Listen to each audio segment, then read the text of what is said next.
Assalamualaikum warahmatullahi wabarakatuh. Waalaikumsalam warahmatullahi wabarakatuh. Bismillahi walhamdulillah. Wassalatu wassalamu ala sayyidina Rasulillah wa ala alihi wa sahbihi wa mawalah. La hawla wa la quwwata illa billah, amma ba'du. Saudara-saudara kaum muslimin yang berbahagia, di dalam kehidupan ini kita senantiasa mengambil iktibar, contoh dan teladan dari orang-orang sebelum kita. Itu sebabnya kepada baginda Nabi kita Muhammad sallallahu alaihi wasallam Allah Subhanahu wa taala menjelaskan cerita para nabi sebelum beliau dalam ayat "Tsumma naqussu 'alaika min amba'ir rusuli ma nusabbitu bihi fuadak." Demikianlah kami ceritakan kepadamu wahai Muhammad sebagian dari kisah para rasul-rasul sebelum kamu yang dengan itu akan memperkuat hatimu, meneguhkan keyakinanmu dan memantapkan pendirianmu. Inilah manfaatnya belajar dari sejarah. Jadi jangankan kita, baginda Nabi sendiri pun oleh Allah Subhanahu wa taala diceritakan sejarah para nabi sebelum beliau yang dimusuhi oleh umatnya, yang dicaci maki oleh kaumnya, yang terusir dari kampung halamannya, bahkan sampai ada yang terbunuh oleh umatnya. Itu seluruhnya merupakan iktibar manusabbitu bihi fuadak, untuk memantapkan langkahmu, meneguhkan keyakinanmu dan menguatkan pendirianmu menghadapi perjuangan ini. Sehubungan dengan itu, pada pertemuan kali ini Al-Fakir ingin menyampaikan satu cuplikan kecil dari kehidupan seorang sahabat utama baginda Nabi, yaitu Sayyidina Umar ibn al-Khattab radhiyallahu an. Beliau adalah Umar bin Khattab bin Nufail bin Abdul Uzza dari suku Quraisy golongan Bani Adi. Perawakannya tinggi, kekar dan gagah, melambangkan sifatnya yang pemberani, tegas, dan tidak pernah kenal takut kepada siapapun. Sebelum mendapat hidayah, Umar bin Khattab termasuk orang yang berdiri di barisan orang-orang yang memusuhi umat Islam. Ia terperangkap dalam tradisi jahiliyah, di mana gemar berperang dan bermabuk-mabukan juga merupakan hal-hal yang pernah dilaksanakan dalam kehidupannya sebelum beliau masuk ke dalam agama Islam. Oleh karena itu, dalam kehidupan beragama, hidayah merupakan sesuatu yang penting. Bagaimanapun banyaknya dosa dan kesalahan yang telah dilakukan oleh seseorang, tidak seharusnya menyebabkan ia putus asa dari rahmah Allah. Sebaliknya, bagaimanapun banyak kebajikan dan kebaikan yang sudah dikerjakannya, tidak perlu membuat dia besar hati, puas, bangga, apalagi menjadi lalai karenanya. Sebab kita belum tahu akan bagaimana ujung perjalanan dari kehidupan kita ini. Saudara-saudara, kisahnya pun masuk Islam merupakan peristiwa yang menarik. Pada satu hari, dengan pedang terhunus, Umar bin Khattab menuju Darul Arqam, tempat di mana baginda Nabi biasa berkumpul dengan para sahabat. Melihat mukanya yang beringas, matanya yang nanar, orang sudah menyangka dan mengerti ini tentu akan terjadi pembunuhan.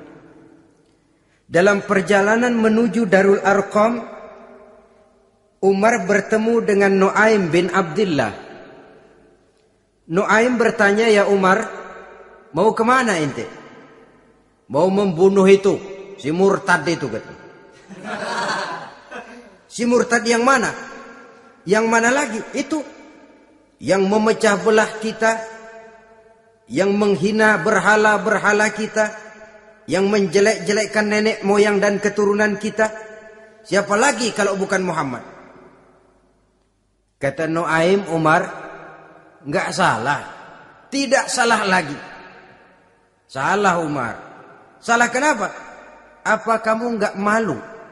Kamu mau pergi membunuh Muhammad, sementara adikmu sendiri Fatimah, dia sudah termasuk salah seorang pengikut Muhammad. Mendengar ini, muka yang memang tadinya sudah marah dan merah, tambah jadi kelabu. Bukan main mangkelnya Umar bin Khattab. Orang lain dia musuhi, orang lain dia kejar-kejar. Ini malah adiknya sendiri menjadi pengikut dari baginda Nabi. Tidak jadi menuju Darul Arqam, dia berangkat ke rumah adiknya Fatimah. Adapun di rumah Fatimah sedang berkumpul Fatimah, suaminya Sa'id bin Zaid, dan seorang sahabat Habbab ibnul Arad. Mereka sedang membaca Quran. Waktu itu Quran belum lagi dijilid macam sekarang, jadi masih merupakan suhuf atau lembaran-lembaran tercecer saja. Ketuk pintu. Ya tentu tidak assalamualaikum karena dia belum Islam. Tok, tok, tok. Siapa di luar? Umar. Mendengar suaranya saja, ini sahabat yang namanya Habbab ibnul Arad sudah lari ke belakang pintu. Sambil komat kamit baca doa mohon diselamatkan oleh Allah. Adapun Fatimah yang sedang memegang suhuf, lembaran tulisan Quran itu, menyembunyikan suhuf itu di belakang bajunya.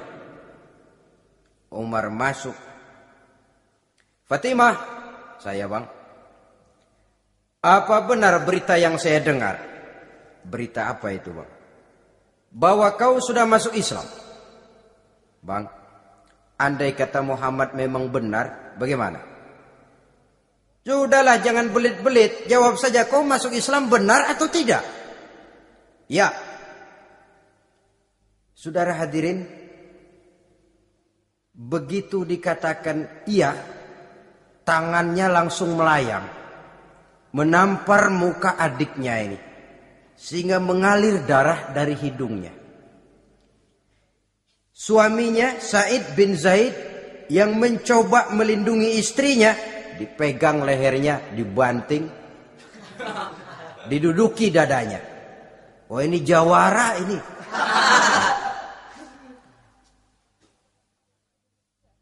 Namun pada saat sedemikian, suara kebenaran terpantul dari mulut Fatimah, adik dari Umar bin Khattab ini. Umar, apakah engkau memukul orang yang bersaksi bahwa tidak ada Tuhan melainkan Allah dan Muhammad Rasulullah?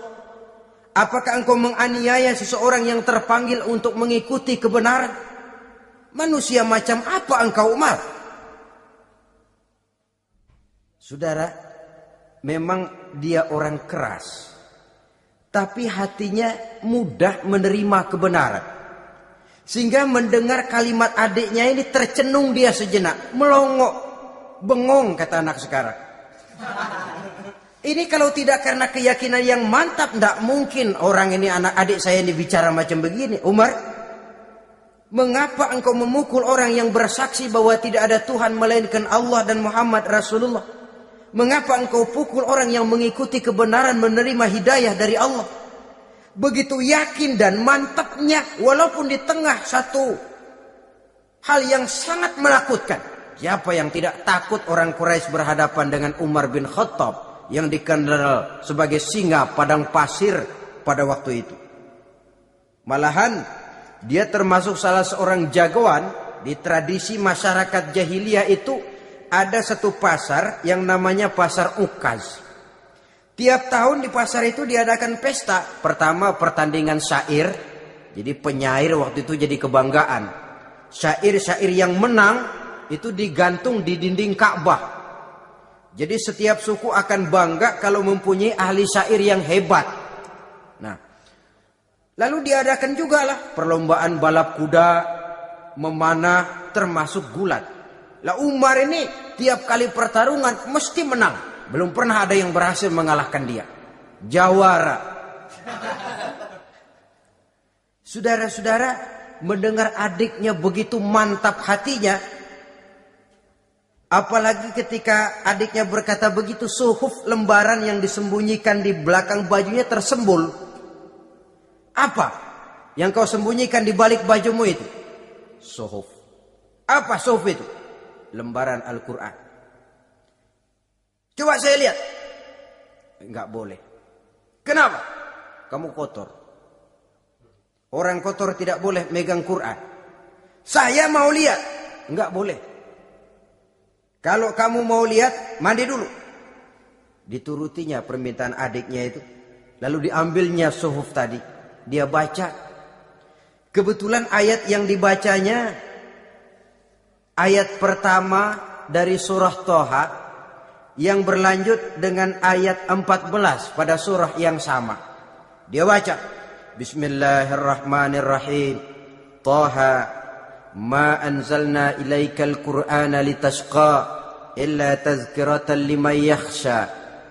Thaha, tidaklah aku turunkan Al-Quran ini untuk bikin sukar manusia, melainkan merupakan pengingat bagi orang-orang yang takut kepada Allah.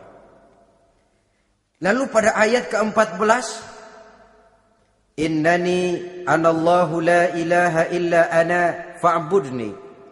Sesungguhnya akulah Allah, tidak ada Tuhan melainkan aku, maka hendaknya hanya kepadakulah kamu menyembah. Wa aqimis sholata li dzikri, dirikanlah salat untuk mengingat aku. Innas sa'ata atiyatun akadu ukhfiha litujza kullu nafsin ma tas'a.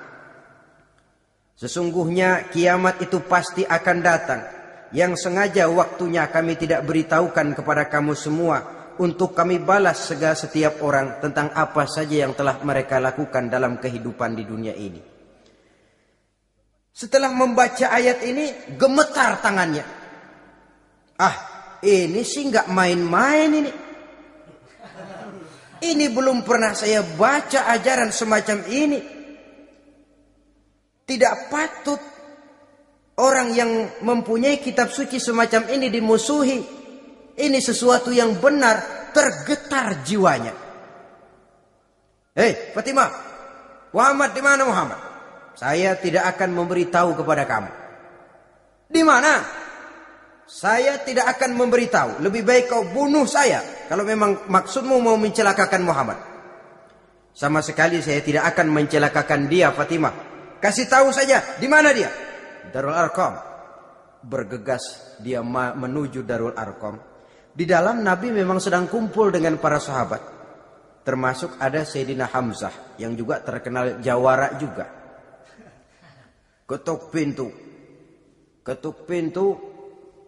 Siapa di luar? Umar. Di dalam ini geger sebagian sahabat. Umar datang ini pasti bencana. Umar datang, wah, kalau istilah kampung, kerok dan urusan.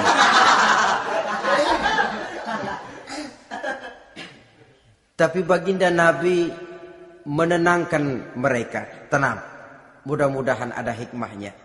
Sayyidina Hamzah tampil, bukakan dia pintu. Kalau niatnya baik, kita terima. Kalau niatnya tidak baik, saya paling depan. Dibukakan pintu. Begitu dibukakan pintu, Umar masuk merangkul baginda Nabi.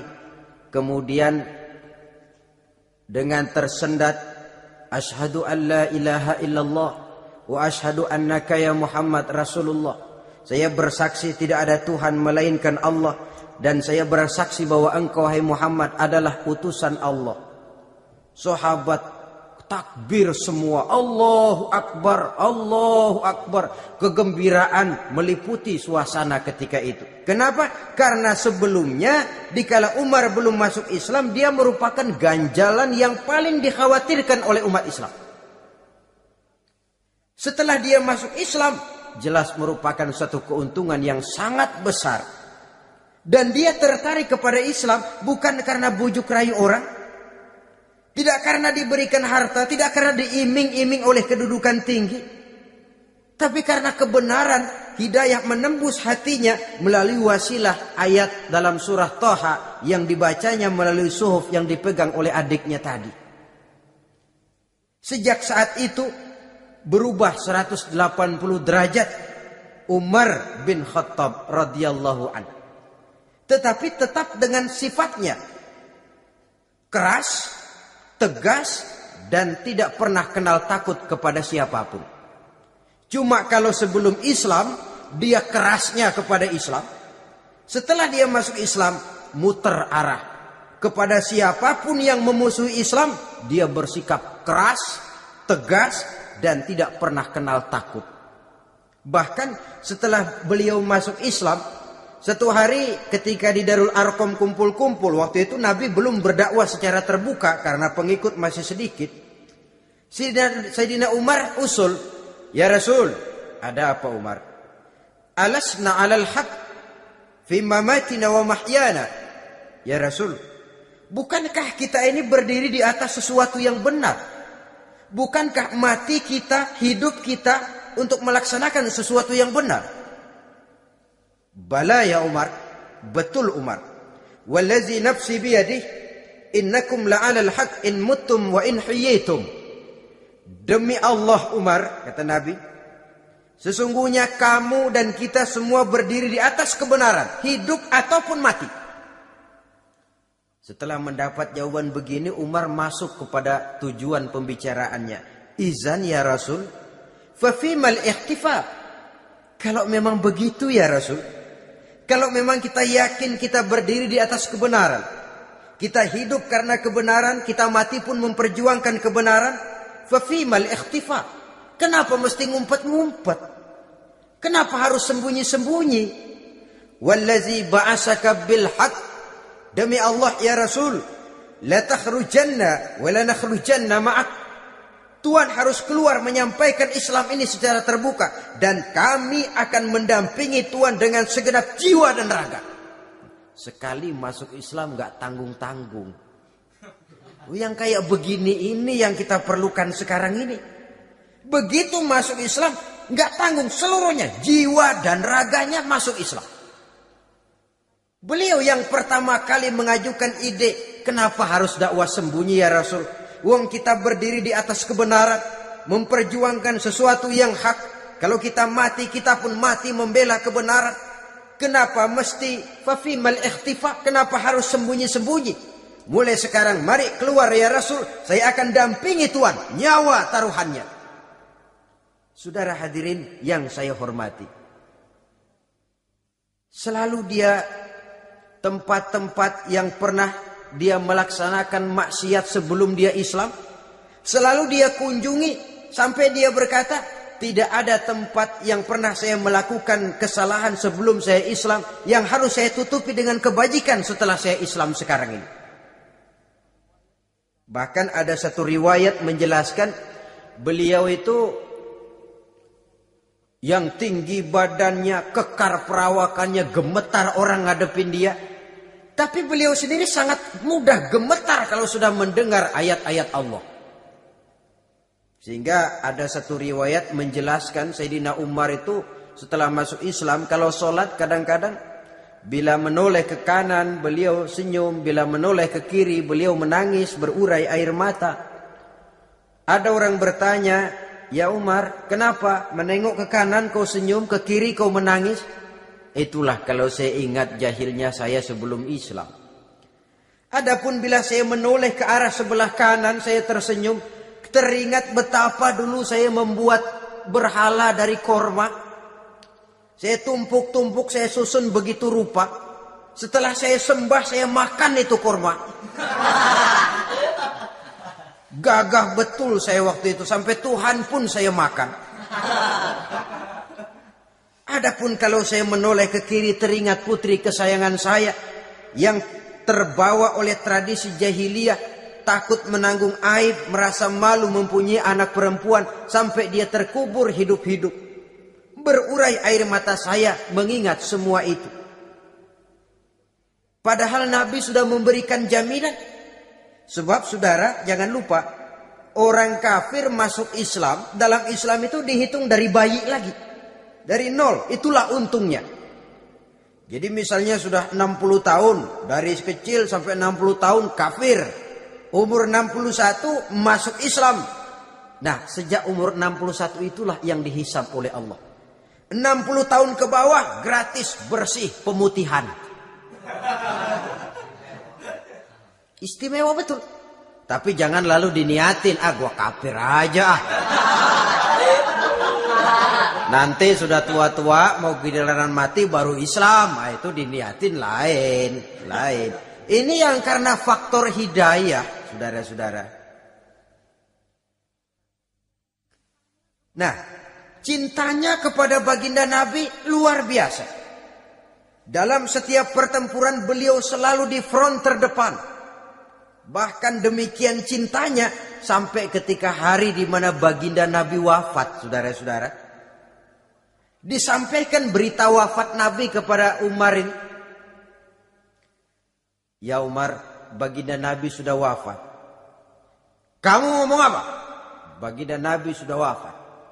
Bukan sedih, nyabut pedang, keluar matanya melotot. Siapa yang bilang Muhammad mati, saya tabas batang lehernya. Begitu cintanya beliau kepada baginda Nabi, sampai-sampai nggak menerima kalau Nabi wafat.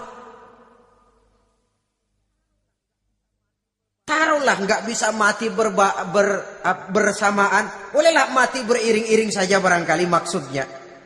Saudara-saudara, cabut pedang, kelayaban kemana-mana. Ayo, siapa ngomong Muhammad mati, saya tebas batang lehernya. Sampai bertemu dengan Sayyidina Umar, Sayyidina Abu Bakar. Di tempat orang banyak, Sayyidina Abu Bakar yang bijaksana ini pidato. Ayuhan nas, man kana ya'budu Muhammadan fa inna Muhammadan qad mata.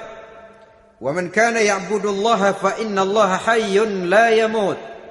Wahai manusia, barang siapa yang menyembah Muhammad, maka Muhammad sudah mati. Tetapi barang siapa yang menyembah Allah, Allah akan hidup selamanya dan tidak akan pernah mati. Mendengar pidato ini, Sayyidina Umar sadar bahwa sebenarnya yang tidak bisa mati itu cuma Allah.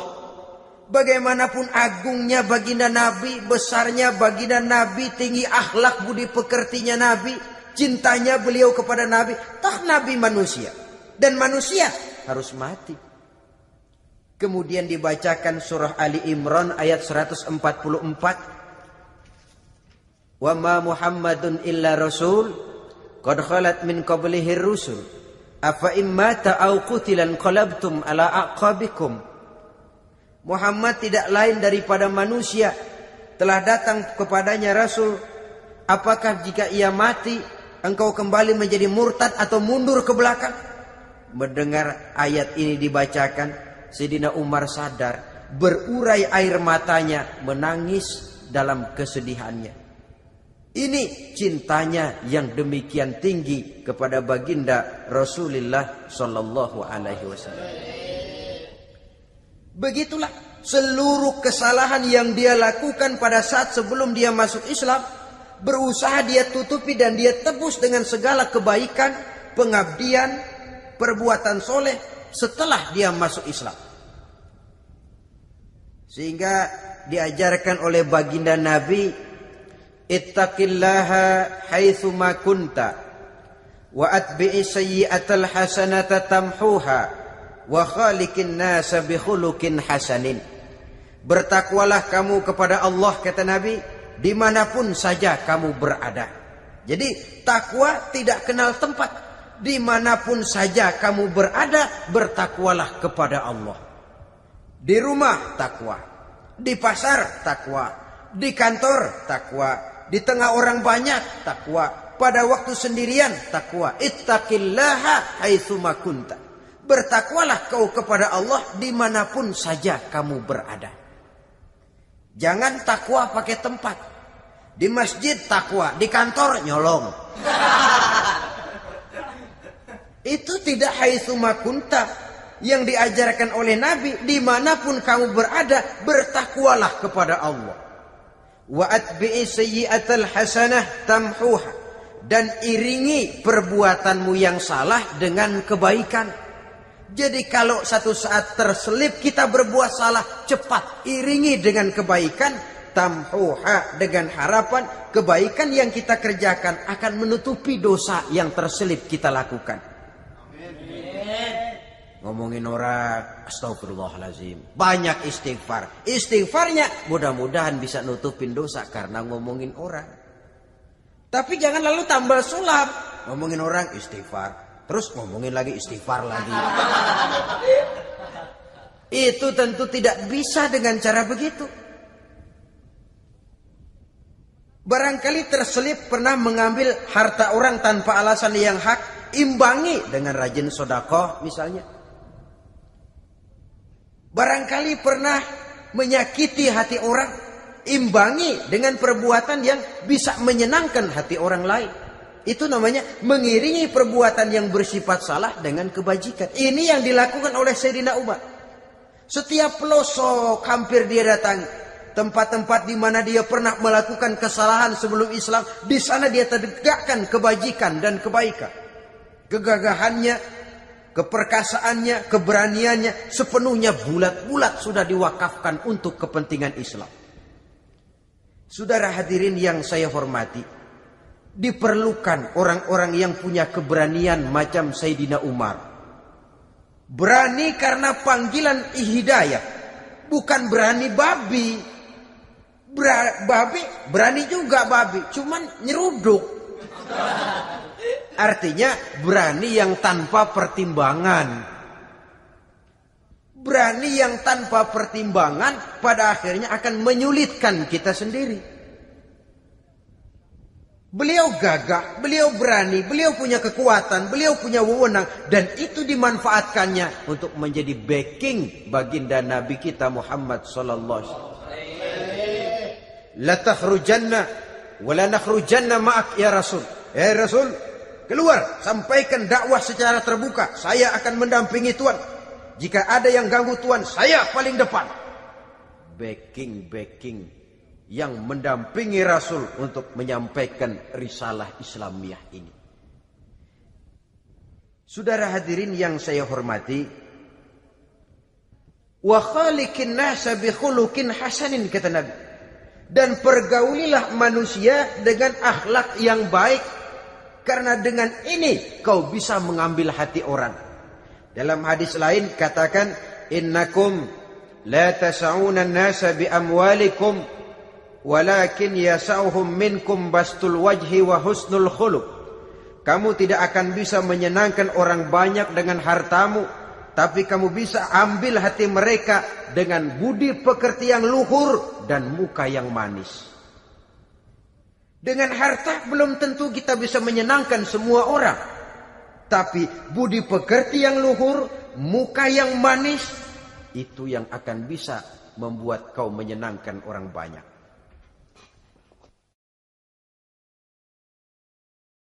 Setelah baginda Rasul wafat, pernah ketika berkumpul, Sayyidina Abu Bakar berkata kepada Sayyidina Umar, "Ya Umar, saya baiat kamu untuk menjadi khalifah." Jawab beliau, "Sayalah yang akan membaiat Tuan. Tapi Anda lebih utama dari saya Umar. Keutamaan saya akan saya berikan kepada Tuan untuk mendukung kekhalifahan Tuan." Di sini kelihatan wataknya yang tidak ambisius. Gagah, berani, perkasa, tapi tahu diri. Enggak nyelonong. Tidak menggunakan kekuasaannya, kegagahannya untuk maksud yang sewenang-wenang. Oleh karena itu setelah Sayyidina Abu Bakar wafat, beliau dilantik menjadi khalifah, keluarlah pidatonya yang terkenal.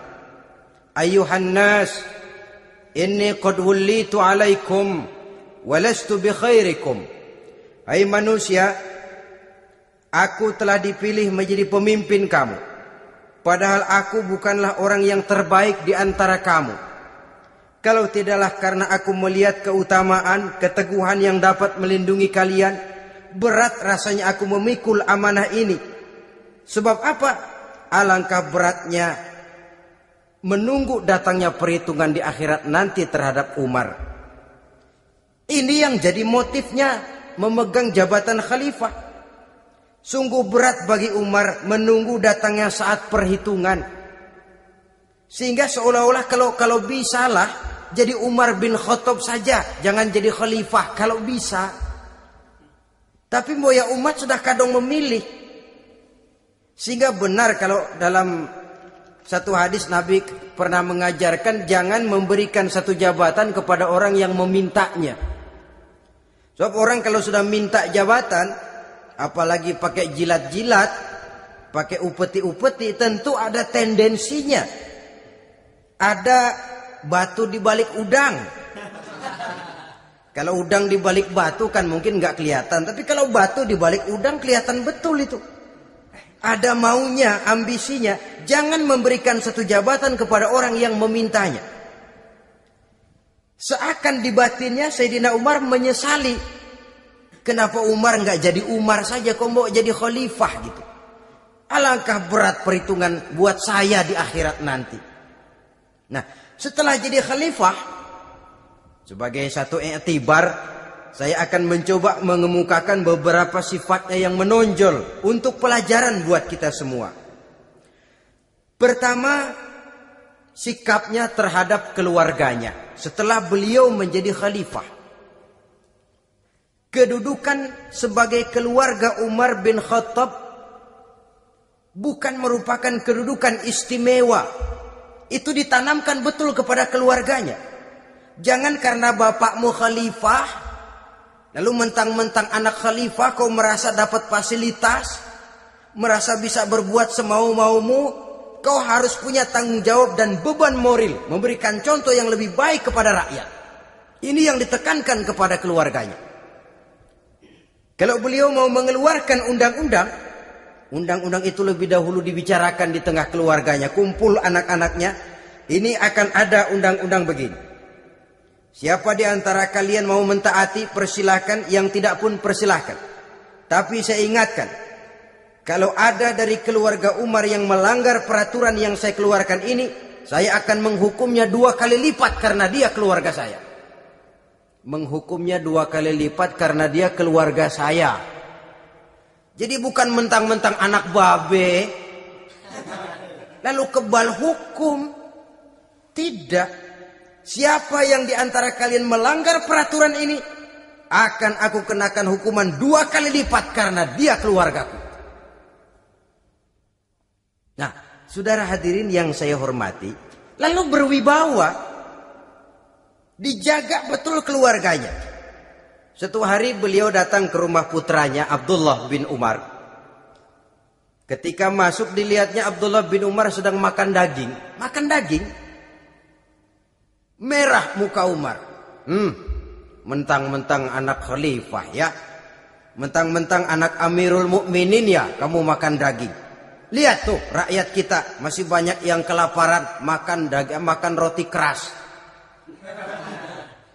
Padahal itu halal.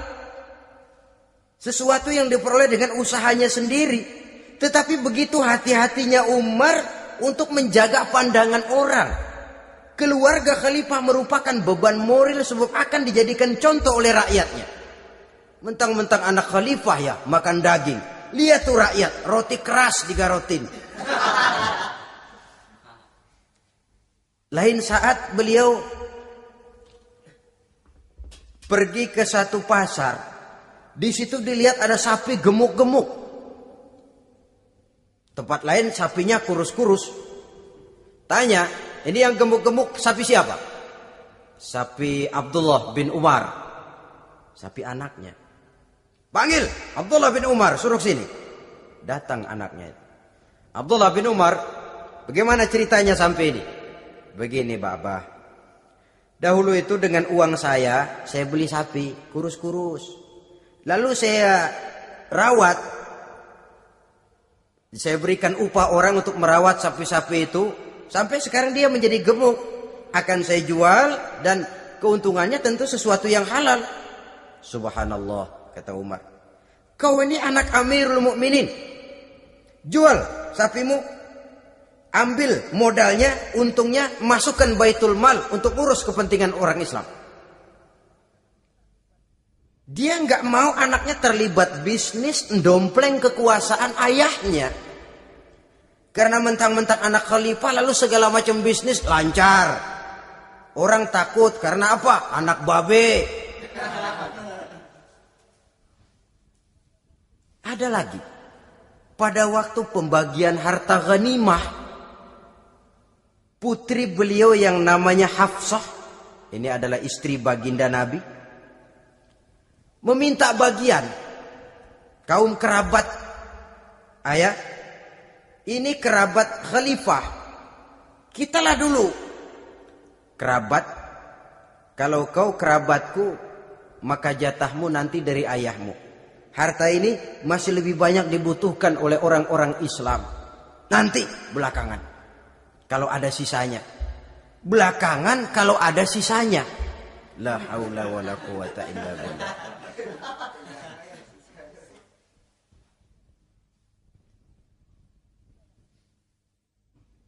Saudara hadirin, itu terhadap keluarganya.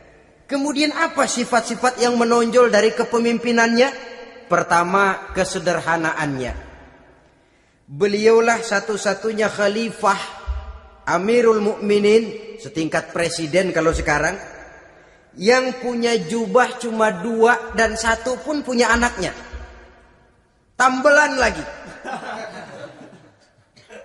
Pernah sholat Jumat terlambat. Beliau naik mimbar untuk khutbah, sebelumnya minta maaf dulu. Saudara-saudara, maaf saya terlambat nungguin baju kering. Seorang khalifah nungguin baju kering. Sederhana dalam kehidupannya. Mari kita ambil satu cerita lagi. Pada waktu beliau jadi khalifah, yang diangkat jadi gubernur di Mesir adalah Amr bin As. Amr bin As hidupnya lebih mirip kaisar. Istananya besar, pakaiannya bagus-bagus. Nah, yang paling mengganggu pikiran Amr bin As, di sebelah istananya ini ada gubuk reot, kepunyaan orang Yahudi lagi. Ini nggak pantas bener, masa di samping istana gubernur ada gubuk reot. Orang Yahudi lagi yang punya.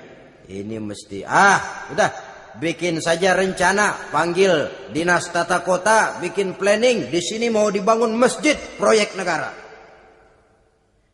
Bikin gambarnya, susun anggarannya, tender. Saudara-saudara, si Yahudi yang punya gubuk reot dipanggil. Yahudi, ada apa, Pak? Kamu tahu nggak? Enggak. Iya, memang belum saya kasih tahu.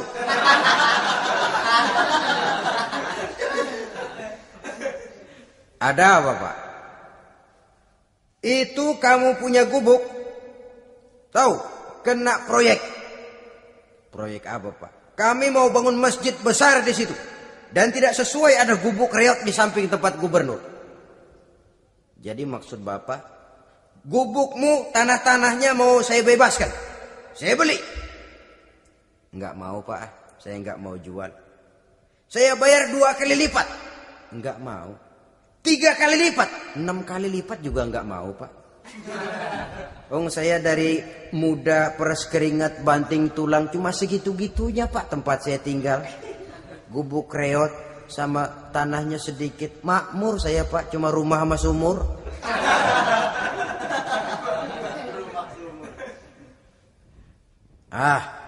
Ini Yahudi kelewatan juga. Akhirnya turun perintah, sudah, kalau dia nggak mau dibebaskan, gusur saja, tarik, ambil bulldozer. Digusur. Yahudi ini berurai air matanya. Aduh, begini jadi rakyat kecil, udah jatuh ketiban ember lagi. Tapi pikir-pikir Amr bin As kan bukan yang paling atas. Dia kan cuma pejabat, masih ada atasannya lagi. Lapor lapor. Yahudi ini berangkat ke Madinah. Bayangkan dari Mesir ke Madinah. Jalan. Di sepanjang jalan dia berpikir. Fikir membanding-banding. Kalau gubernurnya saja istananya begitu mewah, apalagi khalifahnya. Kalau gubernurnya galak main gusur, apalagi khalifahnya. Dan saya bukan orang Islam, apa dia lemin ngadu? Apa dapat tanggapan? Berangkat dia sambil harap-harap cemas. Sampai di pintu kota Madinah, dia temui orang lagi tidur di bawah pohon korma. Selamat siang Pak. Ada apa? Pak. Apa? Mau lapor. Lapor apa? Bapak tahu Khalifah Umar bin Khattab? Tahu? Istananya di mana Pak? Istananya di atas lumpur. Di atas lumpur. Di atas lumpur. Pengawalnya banyak Pak. Banyak. Siapa Pak? Yatim piatu, janda-janda tua, orang-orang miskin, orang-orang lemah. Itu pengawalnya.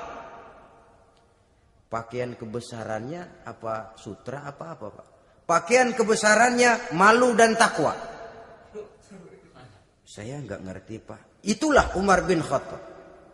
Lalu orangnya sekarang di mana Pak? Di depan ente. Rupanya yang dia tanya itulah orangnya.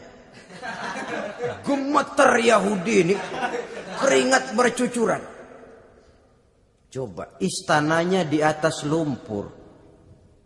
Sebab beliau berprinsip, bagaimana saya bisa menghayati nasib rakyat kalau saya tidak merasakan apa yang mereka rasakan? Bagaimana saya nggak bisa tahu sakitnya lapar kalau saya belum pernah kelaparan? Itu prinsipnya. Istananya di atas lumpur. Para pengawalnya yatim piatu, janda-janda tua, orang-orang miskin, orang-orang lemah dan tidak mampu. Dan pakaian kebesarannya malu dan takwa. Kamu dari mana? Dari Mesir Pak. Ada apa? Mau laporan gubernur Bapak di Mesir yang namanya Amr bin As. Kenapa? Main gusur aja Pak. Ceritanya? Iya, dia mau bangun masjid. Kebetulan di areal itu saya punya tanah sama gubuk segitu-gitunya. Saya nggak mau dibeli. Digusur Pak. Saya mau mencari keadilan. Begini. Kamu lihat tempat sampah itu? Lihat. Di situ banyak tulang. Coba kamu ambil kemari satu. Tulang unta, bawa sini. Bingung Yahudi. Pak, saya kemari mau cari keadilan. Kalau tulang mah di Mesir juga banyak Pak. Sudahlah, pokoknya kau ambil saja tulang itu. Dicoker-coker dapat dikasih. Tulang itu digaris lurus oleh Sidina Umar dengan ujung pedang. Red. Nah, nih, kau bawa kepada Amr bin As. Makin bingung itu Yahudi. Suruh bawa tulang cuman digaris. Nanti saya ngomong apa Pak? Sudahlah, kasih saja. Pulang dia. Sampai di Mesir. Tuan Gubernur, ada apa? Saya baru menghadap khalifah. Kemudian beliau sampaikan ini. Dikasih tulang. Amr bin As ngelihat tulang ada goresan lurus dengan ujung pedang. Gemetar. Badannya keluar keringat dingin. Panggil kepala proyek. Proyek batal. Masjid nggak jadi didiriin. Itu gubuk Yahudi diriin lagi. Ini Yahudi makin bengong. Ini gubernur dapat tulang doang segitu takutnya.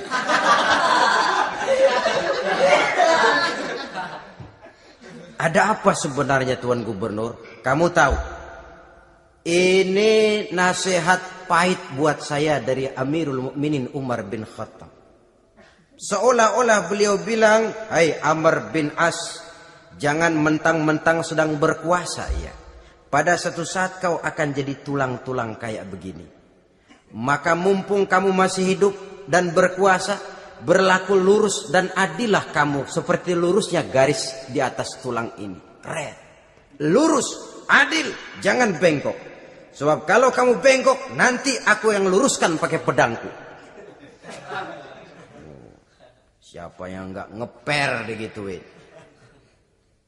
Sampai akhirnya apa? Kata si Yahudi, Pak, kalau begitu Islam adil ya. Adil. Kalau gitu biarin dah Pak, tanah saya. Mau kamu jual? Bukan saya jual Pak, saya kasih aja dah. Campur gubuk-gubuknya, ambil aja dah.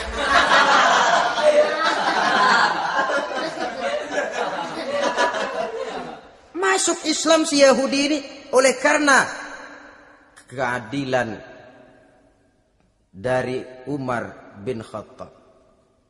Begitulah kesederhanaan hidupnya. Sampai saudara, yang ironi betul, pernah Utsman bin Affan, Ali bin Abi Thalib, Thalhah dan Zubair kumpul mendengar berita bahwa Sayyidina Umar ini punya hutang. Bayangkan, seorang khalifah untuk melangsungkan hidupnya sampai punya hutang. Padahal Baitul Mal di bawah kekuasaannya. Berunding Utsman, Ali, Thalhah, Zubair. Kalau kita langsung ngomong sama Umar nggak enak dong, dia nggak bakalan terima. Lewat putrinya aja, Hafsah deh. Baik. Hafsah ngomong sama Umar, Abah, kenapa? Bagaimana kalau honor Abah ditambah, ditingkatkan supaya hutang bisa ketutup?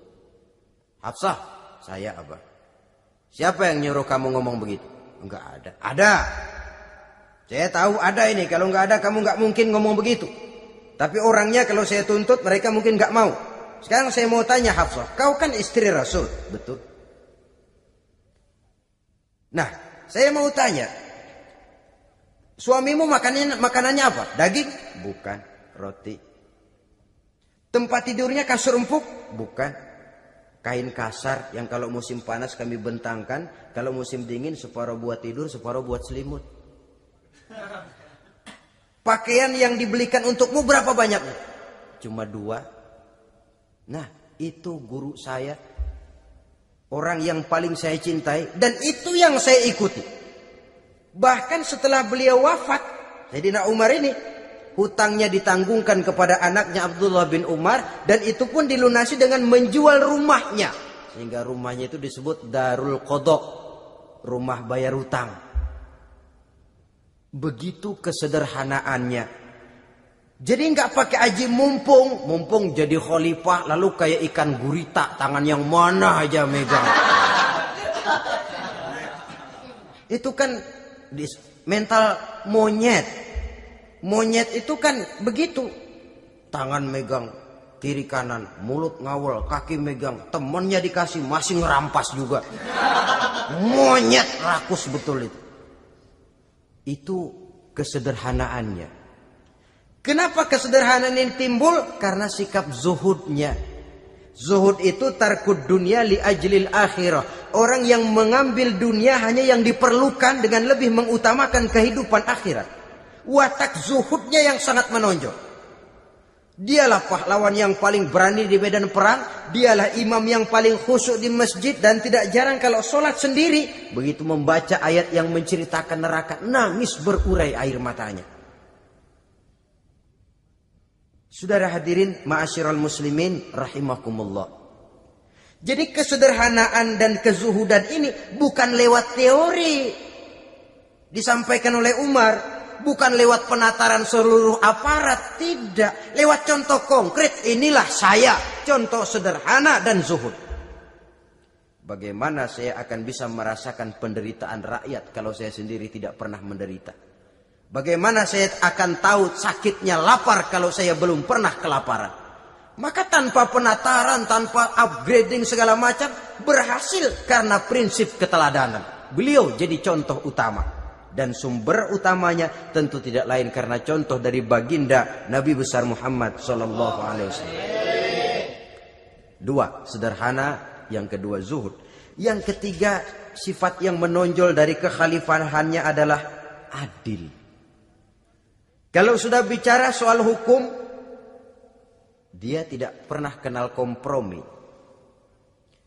Adalah seorang pemuka Nasrani masuk Islam. Namanya Jabalah bin Aiham. Ketika dia bikin haji, kain ihramnya keinjak orang Arab yang hitam. Badui. Jengkel. Dia merasa bekas tokoh. Enak aja nih orang udah jelek nginjak lagi. Ditempeleng orang tadi. Orang ini lapor kepada Umar. Panggil Jabalah bin Aiham. panggil. Kau ditampar? Betul khalifah. Tampar dia. Tampar lagi. Dipukul orang itu. Di depan Sayyidina Umar. Jadi tidak karena kau ini bekas kepala suku, kau ini bekas orang terhormat, lalu ada kebijaksanaan yang tidak bijaksana. Kebijaksanaan yang akhirnya jadi tidak bijaksana. Dan itu memang sudah dimulai dengan memblokir keluarganya. Tidak satu keluarganya pun yang boleh mempunyai perasaan bahwa menjadi keluarga khalifah merupakan fasilitas dan keuntungan. Kau jangan makan di atas punggungku. Kau jangan menikmati fasilitas di atas keringatku. Dan tidak ada keinginan mewariskan jabatan khalifah kepada anak-anaknya. Pernah beliau musyawarah. Saya bingung. Kenapa khalifah? Gubernur Kufah ini sulit nyari orang. Diangkat yang lemah, rakyat ngeluh. Diangkat yang keras, rakyat juga ngeluh. Ada calon khalifah. Kalau ini mah nggak salah lagi nih buat gubernur Kufah. Siapa? Abdullah bin Umar. Anak beliau sendiri. Melotot matanya. Jangan macam-macam kau. Cukup satu orang Umar memegang jabatan ini. Kalau berhasil, kami keluarga Umar sudah merasakannya. Kalau gagal, cukup kegagalan seorang Umar. Tidak berusaha mengorbitkan anaknya. Wah, anak babeh diangkat jadi ano. Tidak, malah diblokir. Cari yang lain. Tapi Abdullah bin Umar cukup syarat ya khalifah. Dia orang bertakwa dan soleh. Yang takwa dan soleh bukan cuma anak Umar. Anak orang lain juga banyak yang takwa dan soleh. Itu prinsipnya. Sehingga ketegasannya ini membuat orang jadi sungkan. Dan tidak seorang pun berani kirim-kirim upeti hadiah. Pernah itu ada pejabat dari Azerbaijan kirim makanan. Kue, mending apa? Kue. Gitu dicicipi enak. Enak juga ya kue ini. Enak khalifah. Ini di sana apa makan rakyat biasa? Bukan. Ini makanan orang-orang VIP. Nah, dibungkus lagi itu kue. Dibungkus. Ontamu mana? Di luar. Ambil, bawa pulang, serahkan lagi kepada gubernur di sana, kasih tahu salam dari Umar bin Khattab. Kenyangkan dulu rakyat dengan makanan seperti ini. Kita belakangan. Jadi kalau rakyat lapar, saya orang pertama yang akan merasakan kelaparan. Tapi kalau rakyat makmur, biarlah saya menjadi orang terakhir yang kenyang. Kan bagus prinsip itu. Jikalau rakyat kelaparan, saya akan jadi orang pertama yang merasakan lapar. Tapi kalau rakyat makmur, biar saya jadi orang terakhir yang kenyang. Jangan dibalik. Pada saat rakyat kelaparan, dia kekenyangan. Dan selanjutnya, sikap keadilannya ini, saudara-saudara, menyebabkan hukum lalu jadi berwibawa. Pernah beliau jalan-jalan di lorong kota Madinah. Di tempat yang namanya Harah bersama Aslam. Ada ibu-ibu, anaknya nangis. Lapar ma. Sabar, dikit lagi matang katanya. Emang tuh ibu lagi ngerebus. Bunyi, air ngegulak. Luguk. Umar lihati dari jauh. Belum juga matang. Nih anak dari nangis, lapar, sampai capek nangis, sampai tidur. Anak tidur, Umar samperin. Bu, yang masak apa sih kok nggak bisa matang? Saya nggak masak apa-apa tuan. Itu pating kerubuk apa? Ketika dibuka ya cuma air saja. Subhanallah, ibu sudah ngebohongi anak ibu sendiri. Habis harus bagaimana tuan? Saya sudah nggak punya makanan untuk dimasak. Sementara perut nggak kenal kompromi. Jalan satu-satunya, ya terpaksa anak saya bohongi. Saya bilang sebentar lagi matang sampai dia tidur sekarang ini. Memangnya Khalifah Umar gimana sih ngurusi rakyat? Subhanallah, dia orang zalim. Dia yang memegang urusan kami, tapi dia nggak tahu nasib saya. Anak kelaparan, keluarga terlantar. Oh begitu. Iya. Zalim betul Umar bin Khattab itu. Kalau begitu ibu tunggu sebentar. Dia pulang bersama Aslam menuju Baitul Mal. Dia ambil tepung 1 karung, dipikul sendiri. Dipikul sendiri. Kata Aslam, ya Khalifah biar saya yang bawa. Jangan. Kenapa Khalifah? Apa kau kira kau sanggup mikul dosa saya di akhirat nanti? Biar saya yang mikul sendiri. Dia bawa ke tempat tuh ibu-ibu. Dia masakin sendiri. Nah Bu, sudah matang, persilakan masak. Makan. Alhamdulillah Tuan.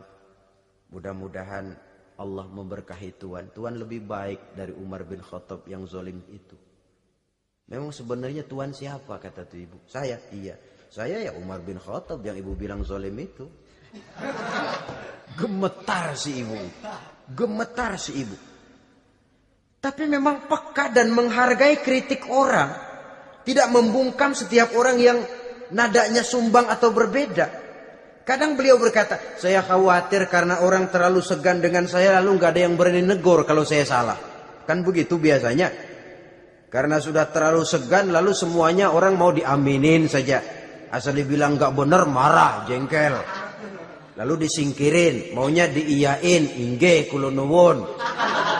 Oke bos. Beliau bilang saya khawatir kalau tidak ada orang yang mau menegur kesalahan saya jika saya terlanjur nanti. Tahu-tahu muncul orang. Demi Allah, saya akan menegur Tuan dengan pedang saya ini. Cerah mukanya, senyum bibirnya. Alhamdulillah, anak muda, saya memerlukan orang macam kau. Yang berani berkata ya terhadap yang benar dan tidak terhadap yang tidak benar, apa dan bagaimanapun resikonya. Di sini kelihatan sikap beliau menghadapi orang yang berbeda pendapat. Keadilan, keberanian dan ketegasan, cepat menerima kebenaran, merupakan serentetan dari sifat-sifat utama beliau sejak masuk Islam sampai menjadi khalifah yang kedua. Bahkan dengan jasa beliau, Islam kemudian tersebar, menembus dinding Jazirah Arabia, memasuki Bizantium dan Persia, sehingga beliau juga dikenal sebagai periode Al-Futuhat Al-Islamiyah. Nah, saudara-saudara, inilah cuplikan kecil dari kehidupan seorang agung dan besar yang memang sangat terbatas kata-kata untuk melukiskan kebesaran itu. Namun yang secuplik ini mudah-mudahan menjadi sumbangan moral dalam rangka kita memperbaiki diri menuju kehidupan yang lebih baik. Terima kasih banyak atas segala perhatian. Mohon maaf atas segala kekurangan. Usikum wa nafsi bitaqwallah. Wassalamualaikum warahmatullahi wabarakatuh.